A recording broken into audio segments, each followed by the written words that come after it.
রাসূল পাক সাহেবে লওলাদ দুনিয়া থেকে যাওয়ার পর 5টা কাজ করেন। এটা আমার নবীর ইচ্ছা অনুযায়ী। এটা কারণ নবীকে কোনো কিছু ছাপিয়ে দেওয়া যায় না। একটু বড় করে বলুন সুবহানাল্লাহ। নবীকে কোনো কিছু ছাপিয়ে দেওয়া যাবে না। তো সেই কাজটা হচ্ছে কি, আমার নবী দুনিয়া থেকে যাওয়ার পর 5টা দায়িত্ব পালন করেন, 5টা কাজ করেন উম্মতের জন্য। 1 নাম্বার, আন-নাযরু ফি আমাল উম্মতিহি। আমার নবী রওজার মধ্যে বসে বসে হাটহাজারী এই ফকির হাটের মধ্যে কি হচ্ছে, উম্মতেরা নেক কাজ করতেছে নাকি গুনার কাজ করতেছে, এটা আমার নবী দেখেন। বড় করে বলুন সুবহানাল্লাহ। দেখে বসে থাকে না আমাদের জন্য উপকার করে? যখন ভালো কাজ করি তখন শুকরিয়া আদায় করে, আর যখন গুনার কাজ করি আল্লাহর কাছে প্রার্থনা করে, গুনাহ ক্ষমা চাই। কার গুনাহ? উম্মতের গুনাহ। একটু বড় করুন সুবহানাল্লাহ। দ্বিতীয় নম্বর কাজ করেন আল্লাহর নবী, হায়াতুন নবী। দ্বিতীয় নম্বর কাজ করেন আত-তারাদ্দুদু ফি আকতারিল আরদি লিহুলুল বারাকাত ফিহা। আমার নবী রওজা থেকে সারা পৃথিবীর মধ্যে আনাচে কানাচে পরিভ্রমণ করেন, সফর করেন। কি মানে আমার নবী সফর করার কারণে উম্মতের যাতে রিজিকের মধ্যে বরকত হয়। আরেকটা কাজ করেন, সেটা হচ্ছে আদ-দুআ বিকাশফিল বালায় আনহুম। আমার নবী সব সময় উম্মতের জন্য দোয়া করেন যাতে উম্মতের মধ্যে কোনো কঠিন বলা মুসিবত না আসে। একেবারে লাস্টে যেটা, সেটা হচ্ছে আমার নবী হুজুরু জানাজাতিন মান মাতা মিন সালিহিন। বড় করে বলুন সুবহানাল্লাহ। কোন উম্মত যখন অর্থাৎ যারা মিলাদুন নবী করে, এই ধরনের কোন মানুষ যদি মারা যায়, আমার নবী তার জানাজার নামাজে উপস্থিত থাকেন। কয়টা কাজ বললাম? 5টা। শখে স্বেচ্ছায় আমাদের উপকার করে 5টি। এটা পাবেন কোথায়? আল হাবিলিল ফাতাওয়া। আল্লামা জালালউদ্দিন সুয়ুতী সুন্দরভাবে আমবাউল আসকিয়া বিহা হায়াতুল আম্বিয়া 2য় খণ্ডের মধ্যে এই অধ্যায়ের মধ্যে বিস্তারিত আলোচনা করেছেন। তাহলে নবীজি কি জিন্দা? নবীজি কি জিন্দা? কেমন জিন্দা? বরজহি, কবরের হিসাবে নয়, দুনিয়াবি হিসাবে জিন্দা। যেহেতু আমি শুরুতে বললাম আমার নবীর রূহ নিয়ে যাওয়ার পর কেউ গ্রহণ করতেছে না, সাহস হচ্ছে না, আবার রূহটা সাথে সাথে আমার নবীর জিসিম মুবারকের মধ্যে প্রবেশ করে দিয়েছেন। আমার ভাইরা, আরেকটা গুরুত্বপূর্ণ ঘটনা শুনেন। হযরতে রিবি বিন হেরাস, বুখারী শরীফের সরা 20 খণ্ডে উমদাতুল কারি, আল্লামা বদরুদ্দিন আইনি হানিফি মাযহাবে জগৎ বিখ্যাত একজন মুহাদ্দিস মুফাসসির, 20 খণ্ডের একটা 30 আর বুখারী শরীফের ব্যাখ্যা গ্রন্থ লিখেছেন। প্রথম খণ্ডের মধ্যে পাবেন হযরত রিবি বিন হেরাস, এরা 4 ভাই। ক ভাই? 4 ভাই। হযরতে রিবি বিন হেরাস উনি জলিলে কদর একজন তাবী। রিবি বিন হেরাস রাদিয়াল্লাহু তাআলা উনি নিয়ত করলেন, যতদিন আমি, আমার ঠিকানা কি জান্নাত হবে নাকি জাহান্নাম হবে, এটা আমি যতদিন না আমার চোখে দেখবো না ততদিন আমি হাসবো না। ততদিন আমি, এটা অনেক লম্বা, আমি এখানে নোট করেছি, আরবি ইবারত বলে অনেক সময় লাগবে। হাসবো না। উনি ইন্তেকাল করলেন। ওনার ভাই, আত্মীয় স্বজন তারা বললেন এই ধরনের কথা আমার ভাই বলেছে, আচ্ছা এবার একটু ওনার চেহারা একটু দেখি। হাটে তুললেন, কাফনও পরিধান করালেন। তখন ওনার চেহারা যখন খুললেন, পর্দা সরালেন, তখন উনি মুস্কি হাসলেন। একটু বড় করুন সুবহানাল্লাহ। তখন বললেন, কিরে আয়াতুন বাদাল মওত কি? এর বিভিন্ন হেরাস, আপনি কি এখনো মরেননি? বলে হ্যাঁ আমি মরেছি।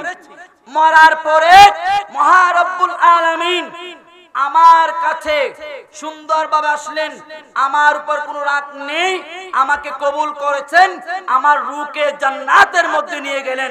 সুতরাং আমি এখন খাটের মধ্যে হাসতেছি।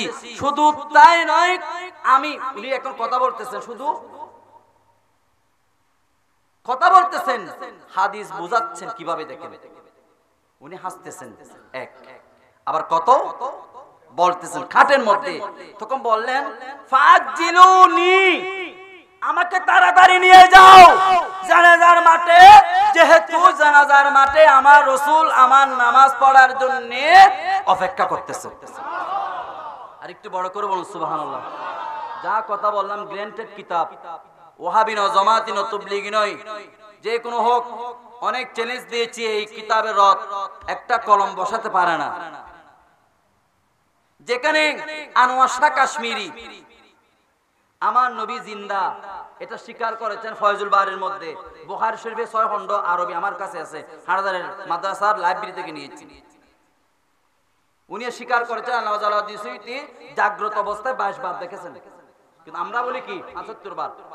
জালালউদ্দিন সুয়ুতী 75 বারই দেখল নবীজি, জালালউদ্দিন সুয়ুতী 75 বারই দেখল নবীজি। আরে এতবার দেখিয়াও নবী, এতবার দেখিয়াও নবী, তৃপ্তি তাহার মিটিল না। মদিনা মদিনা আশিক মুমিনের ঠিকানা, বলেন মদিনা মদিনা। দিদার চেয়েও কাঁদো তোমরা, দিদার চেয়েও কাঁদো তোমরা, হও না নবীর দিওয়ানা। Medina Medina. এবার আরেকটা গুরুত্বপূর্ণ আছে, হযরতে গৌসে পাক রাদিয়াল্লাহু তাআলা, হযরতে আলী ইবনে হাইতি, গৌসে পাকের জীবনীর উপর শ্রেষ্ঠ একটা কিতাব, সবচাইতে গ্রহণযোগ্য, সর্বাধিক গ্রহণযোগ্য। এই কিতাবের নাম বাহাজাতুল আসরার। আল্লামা নুরুদ্দিন সতনফি উনি লিখেছেন সনদ সহকারে, যেভাবে আমরা হাদিস সনদের মাধ্যমে পাই অমুকের থেকে অমুক, ঠিক এভাবে সনদের আকারে গৌসে পাকের জীবনী কারামত বর্ণনা করেছেন। কোথায়? বাহাজাতুল আসরারের মধ্যে। সেখানে হযরতে আলী ইবনে হাইতি তিনি বলেন, আমি গৌসে পাক, হযরতে বকা বিন বতু, আমরা 3 জন ছিলাম। আমরা জিয়ারত করতে গেলাম হযরতে আহমদ ইবনে হাম্বল। গৌসে পাকের পীরের নাম কি? কোন তরিকার, অর্থাৎ কোন মাযহাবের অনুসারী? হাম্বলি মাযহাবের। তো ওনা জিয়ারতে গেলেন, যাওয়ার পরে জিয়ারত করলেন।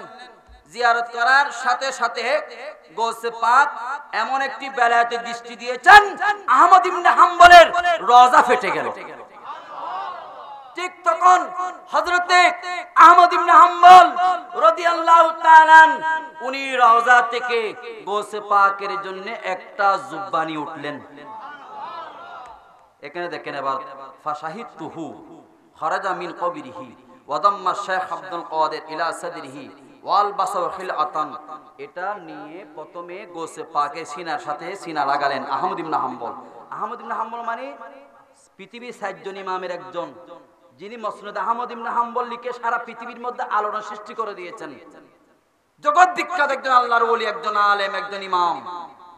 উনি গৌসে পাকের সাথে কোলাকুলি করলেন এবং ওই জুব্বা পরিধান করে দিলেন।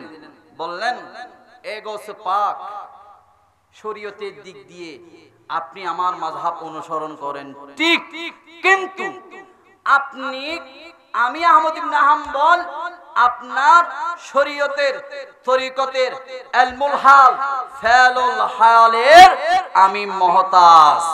একটু বড় করে সুবহানাল্লাহ। কেন মুহতাজ? যেহেতু এই বাহাজাতুল আসরারের মধ্যে আছে গৌসে পাক তিনি বলেন, আনা গায়সুন ফি বিহারি ইলমিল্লাহি তাআলা ওয়া মুশাহাদাতিহি, আমি আব্দুল কাদের জিলানী আজকে এত বড় একজন ইমামুল আউলিয়া হয়েছি, আমি আল্লাহর ইলমের সমুদ্রের মধ্যে ডুবে থাকি এবং আমি আল্লাহর মুরাকাবা মুশাহাদার মধ্যে থাকি। ইন্নাল আশকিয়া ওয়াস-সুআদা লা ইয়ারিদুনা আলাইয়া। একটু বড় করব সুবহানাল্লাহ। আইনি ফিল লাওহিল মাহফুজ, আমি আব্দুল কাদের জিলানী তাকি জমিনে, আর আমার চোখ থাকে লোহে মাহফুজের মধ্যে। কোন ব্যক্তি জাহান্নামী, কোন ব্যক্তি জান্নাতি, ওয়া ইজ্জতি, আল্লাহর কসম করে বলছি, কোন ব্যক্তি জান্নাতি, কোন ব্যক্তি জাহান্নামী, আমি আব্দুল কাদের জিলানী এখানে বসে বসে তাদের নাম 14 গোষ্ঠীর নাম বলে দিতে পারবো। সেজন্য গৌসে পাক এত বড় কেন হলেন? যেহেতু উনি 51 বছর ইলম অর্জন করেছিলেন। কয় বছর? 51 বছর ইলম অর্জন করেছিলেন। আর 52 বছর বয়সে, 52 বছরে উনি নবী এবং হযরতে মাওলা আলীর অনুমতি ছাড়া ওয়াজের ময়দানে আসেনি। আর এখন তো গুরুগারা ফল সাইকেল এখন ওয়াজ করি বেলার ক্লাস 8 ফরের 5 ফরের আয়ের উল্টো ফুল্লো হতা হর হয় দেয়। এইদিন একজন ওয়াজ করে নারা সিবেতুল মিদি বই বইরা সিনাত তো প্রোগ্রাম হসিলনি তোর নাম গড়া বক্তা আর কি মান নিন হন ফরের। কারণ কুফরি বেনুজ্ঞ জিনিস জিবে অজান্তিও যদি কোনো কুফরি শব্দ যদি বাইর হয় অনের ইমান যাবি, আবার অত তওবা করণ করিব। হদ আল্লাহ হদে কিয়ামত পর্যন্ত তাইবু, নাউজুবিল্লাহ। আল্লাহ বলে কিয়ামত পর্যন্ত তাইবু। তো বাজি এখন আলা হযরত মুজাদ্দিদ দ্বীন মিল্লাত ইমাম শাহ আহমদ রেজা বলেন, যেই ব্যক্তি কাছে তাফসীরে জালালাইন, হাদিয়া শরীফ, বুখারী শরীফ, আল আসবাব ওয়ান নাযায়ের, এই 4-5টা কিতাবের ইলম যেই ব্যক্তির কাছে থাকবে না, সেই ব্যক্তি ওয়াজ করা হারাম, হারাম, হারাম। সেই ব্যক্তির ওয়াজ শোনাও হারাম, করাও হারাম, শোনাও কি শোনা যাবে না। ঠিক গৌসে পাক মুহিউদ্দিন আব্দুল কাদের জিলানী রাদিয়াল্লাহু তাআলা তিনি একদিন আমার নবীর রওজার মধ্যে গেলেন। এই কথা বলে শেষ। আমার নবীজি রওজার মধ্যে গেলেন, বললেন, ইয়া রাসূলুল্লাহ ফি হালাতিল বুদি রূহি কুনতু উরসিলুহা, আমি প্রত্যেক বছর সব সময় আমি আমার টাকা ছিল না, আমি হজে আসতে না পারলেও আমি আমার রূহকে আপনার দরবারে পাঠিয়ে দিতাম, আমার রূহ আপনার রওজা সুমুকে আবার চলে আসতো বাগদাদের জমিনে। কিন্তু এবার আমি সরাসরি এসেছি, আমার রূহ আর জিসিম একসাথে এসেছে। সুতরাং ইয়া রাসূলুল্লাহ ফামদুদ ইয়ামিনাকা, ইয়া রাসূলুল্লাহ এবার আপনার হাত মুবারক বের করে দিন, আমি চুমু দেব। বের করে দিয়েছেন, মুসাফা করেছেন, চুমু দিয়েছেন। আর আমার নবী সেই হাত মুবারক গৌসে পাক মুহিউদ্দিন আব্দুল কাদের জিলানীর মাথা মুবারকের মধ্যে বুলিয়ে দিয়েছেন। বড় করে বলুন সুবহানাল্লাহ। হযরতে মাওলানা আলী রাদিয়াল্লাহু তাআলা, হযরতে আলী রাদিয়াল্লাহু তাআলা তিনি বলেন যে আমি আমার নবীকে যখন গোসল করাচ্ছি, কি করাচ্ছি, গোসল করাচ্ছি, তখন আমি প্রথমে যে পানি ঢেলে দিলাম, সেই পানি থেকে এমন খুশবু বের হয়েছে নবীজির জিসিমে লাগার কারণে আমি জীবনে আমার রাসূলের জিসিম মুবারক থেকে সেই খুশবু আর পাইনি। এমনি তো নবীর জিসিম মুবারক খুশবু ছড়িয়ে যেত, যেই দিকে গেছে সেই দিকেই মেশকাম্বরের চাইতে বেশি খুশবু নির্গত হতো। কিন্তু যেদিন দুনিয়া থেকে বিদায় নিয়েছেন, আমি মাওলা আলী আমার রাসূলকে গোসল করাবার সময় যেই পানি ঢেলে দিলাম, আমার নবীর রওজা জিসিম মুবারকের সাথে ওই পানি লেগে এমন খুশবু বের হয়েছে যে আমি আর কোনোদিন এই খুশবু পাইনি। একটু বড় করুন সুবহানাল্লাহ। তো আমার নবী, আল্লাহু আকবার, ইয়া রাসূলুল্লাহ, ইয়া গোসেন দস্তগীর, জিন্দাবাদ, জিন্দাবাদ।